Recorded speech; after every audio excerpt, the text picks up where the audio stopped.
शांति। आज मुरली का डेट है 2/9/2021।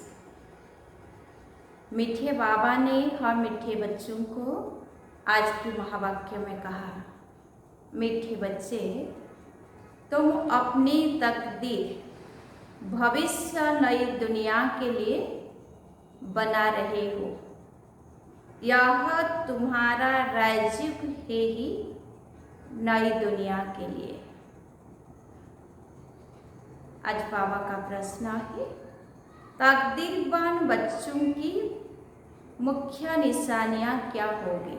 जो तकदीरवान बच्चे हैं तो उनका मुख्य निशानियां क्या है। उत्तर, तकदीरवान बच्चे कायदेशीर श्रीमत पर चलेंगे। कोई भी कायदे के विरुद्ध कार्य करके अपने को व बाप को ठगेंगे नहीं। उन्हें पढ़ाई का पूरा शौक होगा, समझाने का भी शौक होगा। पास विद ऑनर 1 स्कॉलरशिप लेने का पुरुषार्थ करेंगे। कभी किसी को दुख नहीं देंगे, कभी कोई उल्टा कर्म नहीं करेंगे।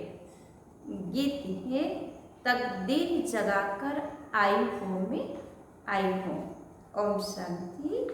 मीठे मीठे रूहानी बच्चों ने गीत सुना, नयनों ने भी सुना, नयों ने भी सुना, तो पुरानों ने भी सुना, कुमारियों ने भी सुना। यह पाठशाला है। पाठशाला में कोई न कोई तकदीर बनाने जाते हैं। वहाँ तो अनेक प्रकार की तकदीर है। कोई सर्जन बनने की, कोई बैरिस्टरी बनने की तकदीर बनाते हैं। तकदीर को एम ऑब्जेक्ट कहा जाता है। तकदीर बनाने बगैर पाठशाला में क्या पढ़ेंगे।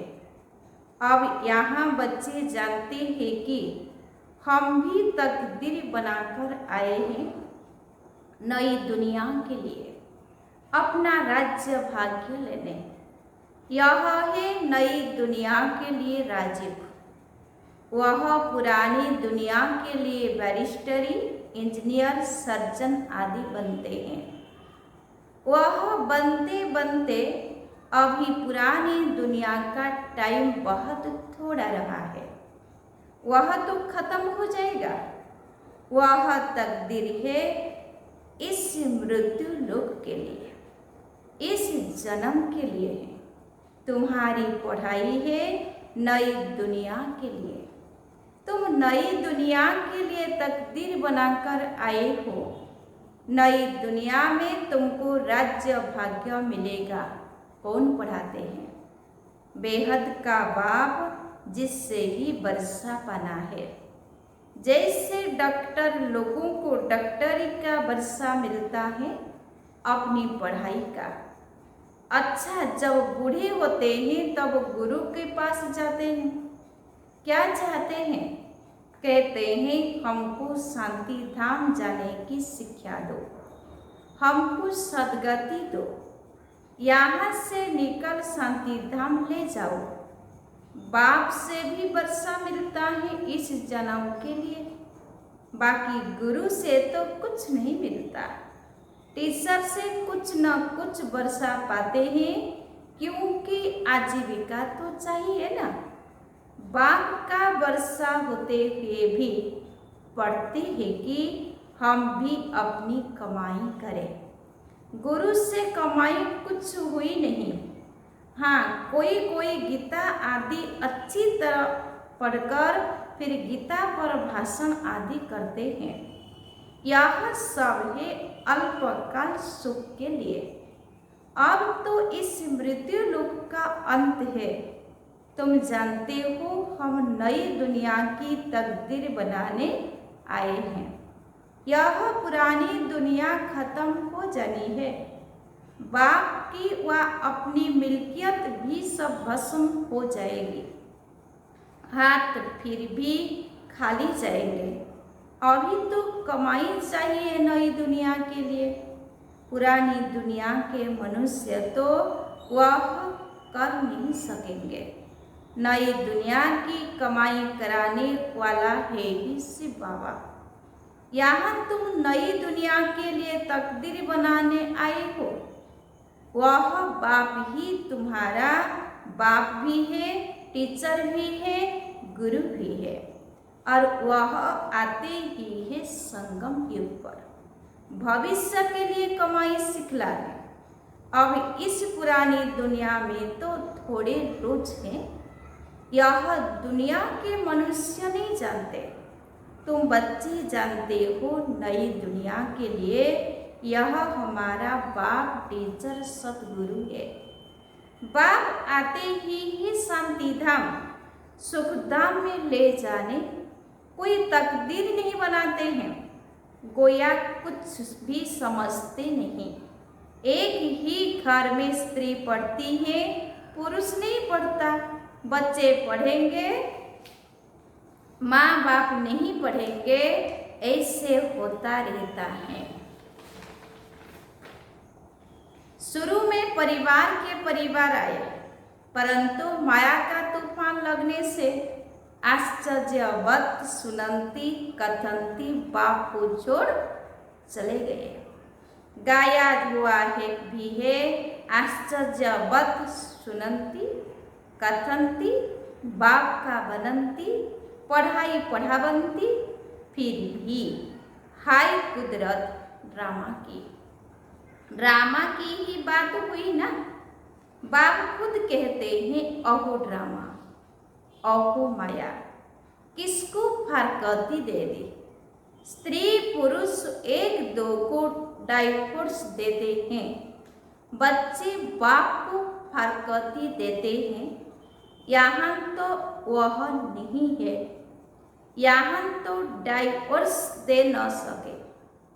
बाप तो आए हैं बच्चों को सच्ची कमाई कराने।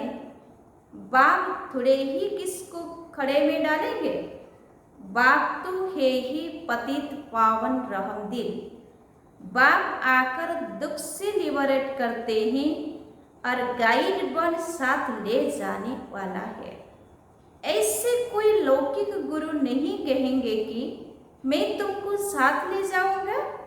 शास्त्रों में ही भगवान को वाच कि मैं तुम सबको ले जाऊंगा।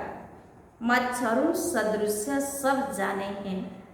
तुम बच्चे अच्छी रीति जानते हो, अभी हमको आना है घर, यह शरीर छोड़ना है।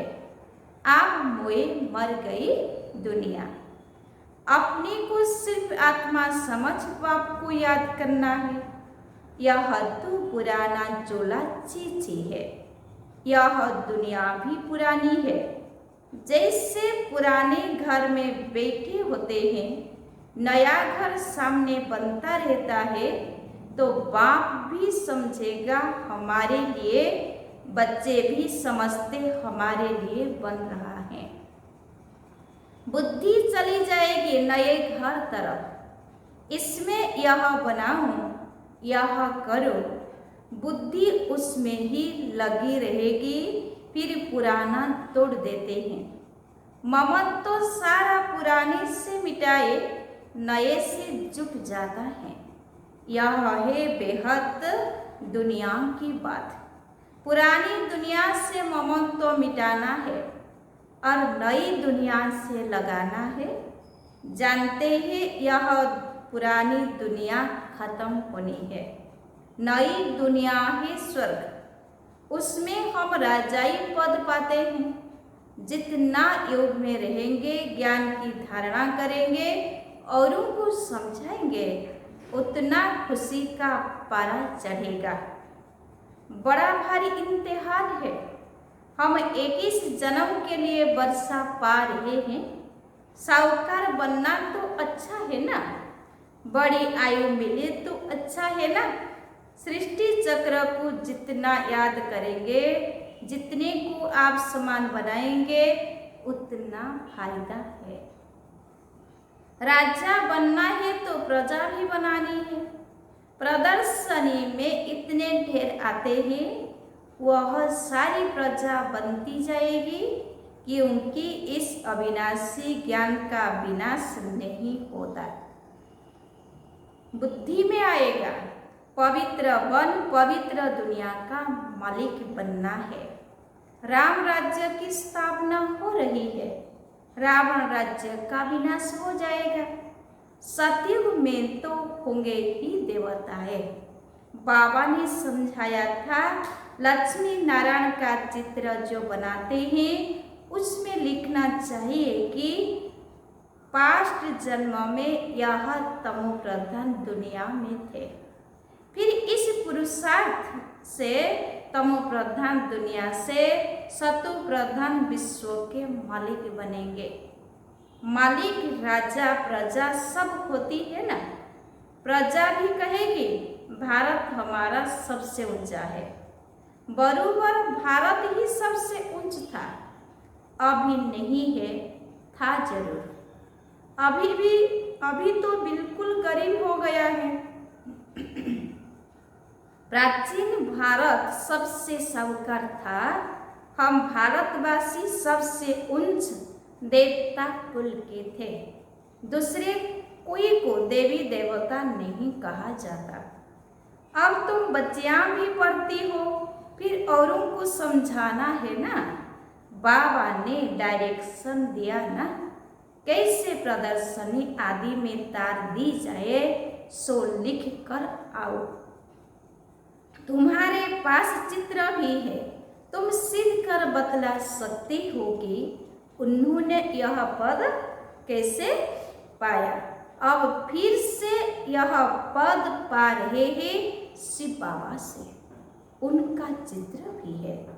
शिव हे परम पिता परमात्मा, ब्रह्मा विष्णु शंकर के भी चित्र है। परम पिता परमात्मा ब्रह्मा द्वारा स्थापना कर रहे हैं। विष्णुपुरी सामने खड़ी है, विष्णु द्वारा नई दुनिया की पालना। विष्णु ही राधे कृष्ण के दो रूप। अब गीता का भगवान कौन ठहरा? पहले तो यह लिखो कि गीता का भगवान निराकार शिव है, न कि कृष्ण। ब्रह्मा सु विष्णु, विष्णु सु ब्रह्मा कैसे बनते हैं? एक ही चित्र पर समझाने में कितना टाइम लगता है? एक ही चित्र पर समझाने में कितना टाइम लगता है? जब बुद्धि में बात बैठे, बुद्धि में बात बैठे, पहले तो यह समझाकर और फिर लिखना चाहिए। बाप कहते हैं ब्रह्मा द्वारा तुमको युग बल से 21 जन्म का अधिकार मिलता है। शिव बाबा ब्रह्मा द्वारा वर्षा दे रहे हैं। पहले इनकी आत्मा सुनती है, आत्मा ही धारण करती है। मूल बात है ही यह। चित्र तो शिव का दिखाते हैं। यह है परम पिता परमात्मा शिव, फिर प्रजापिता ब्रह्मा तो जरूर चाहिए। यहाँ प्रजापिता ब्रह्मा के ब्रह्मा कुमार कुमारियां ढेर के ढेर है। जब तक ब्रह्मा के बच्चे न बने, ब्राह्मण न बने, तो शिव बाबा से वर्षा कैसे लेंगे? कुख की पैदाइश तो हो न सके। यह भी गाया जाता है मुख वंशावली।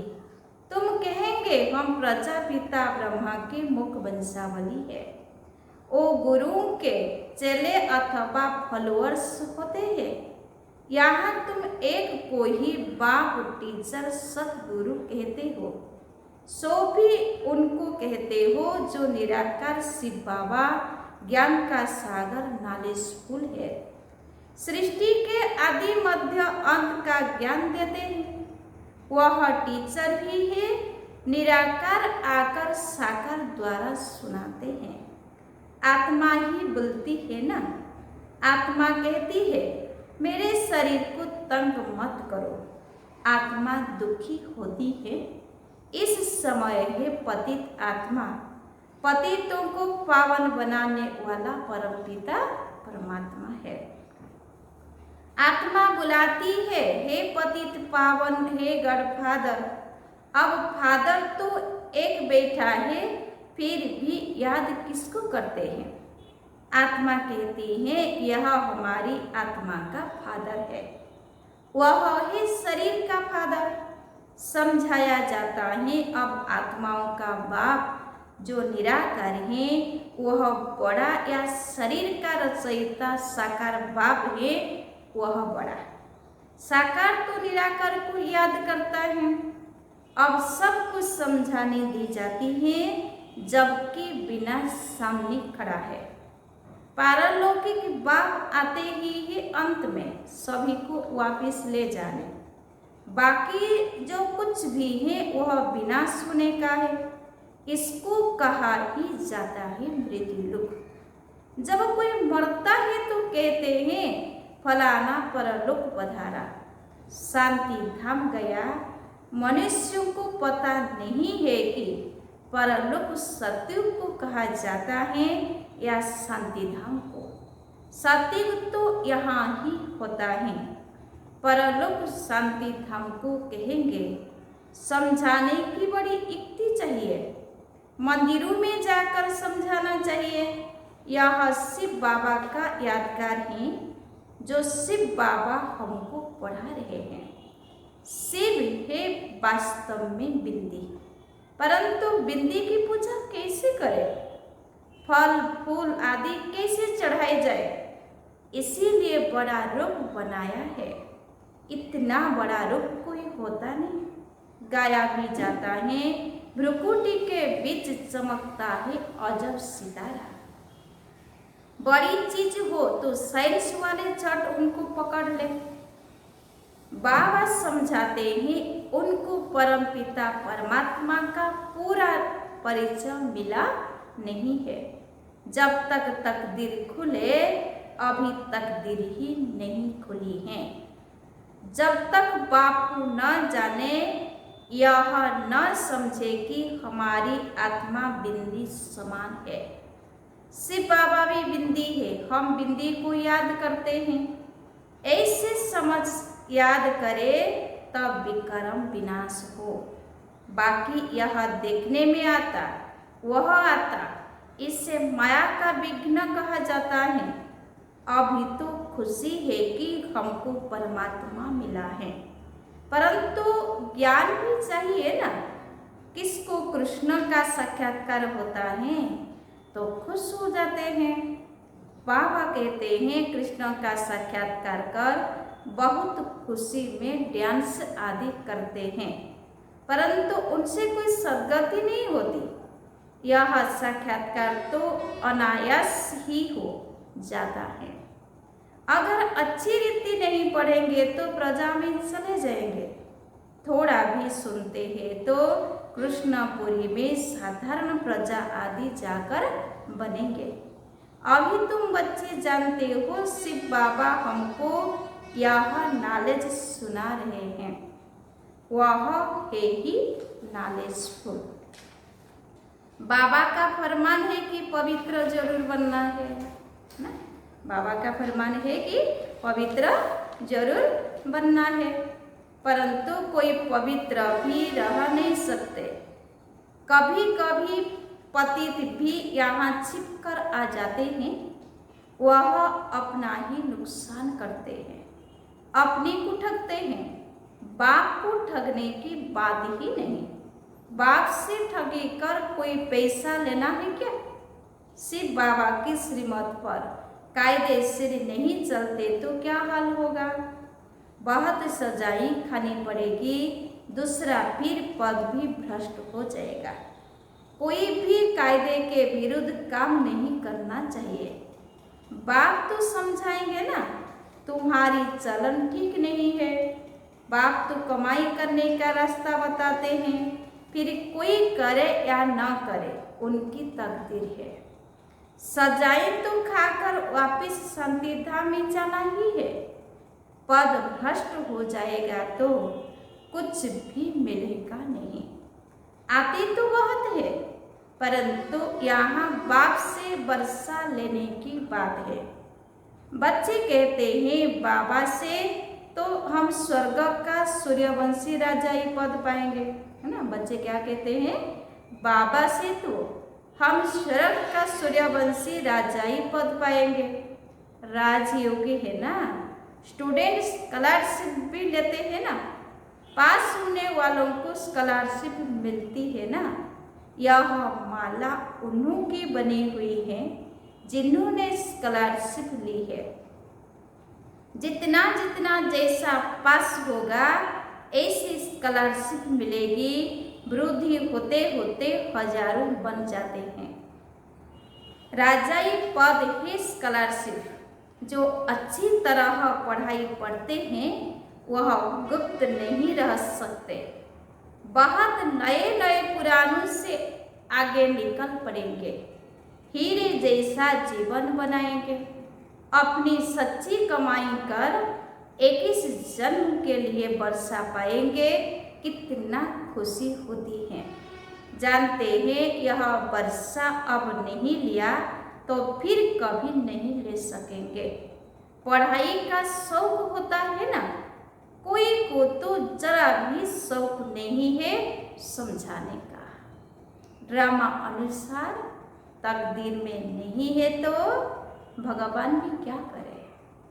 अच्छा, मीठे मीठे सिक्के लधे बच्चों प्रति माता पिता बाप दादा का याद प्यार और गुड मॉर्निंग। रूहानी बाप की रूहानी बच्चों को नमस्ते। हम रूहानी बच्चों की रूहानी बाप दादा को याद प्यार और गुड मॉर्निंग। नमस्ते नमस्ते नमस्ते। धारणा के लिए मुख्य सार पॉइंट नंबर 1, कोई भी कार्य श्रीमत के विरुद्ध नहीं करना है। पढ़ाई अच्छी रीति पढ़कर उच्च तकदीर बनानी है। किसी को भी दुख नहीं देना है। पॉइंट नंबर 2, इस पुरानी दुनिया से ममत्व मिटा देना है। बुद्धियोग नई दुनिया से लगाना है। खुशी में रहने के लिए ज्ञान को धारण कर दूसरों को धारण कराना है।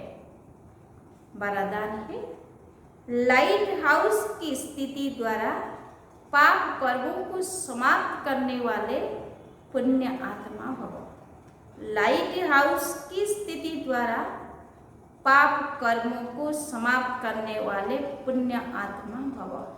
डिटेल से, जहाँ लाइट होती है वहाँ कोई भी पाप का कर्म नहीं होता है। तो सदा लाइट हाउस स्थिति में रहने से माया कोई पाप कर्म नहीं करा सकती। सदा पुण्य आत्मा बन जाएंगे। पुण्य आत्मा संकल्प में भी कोई पाप कर्म नहीं कर सकती।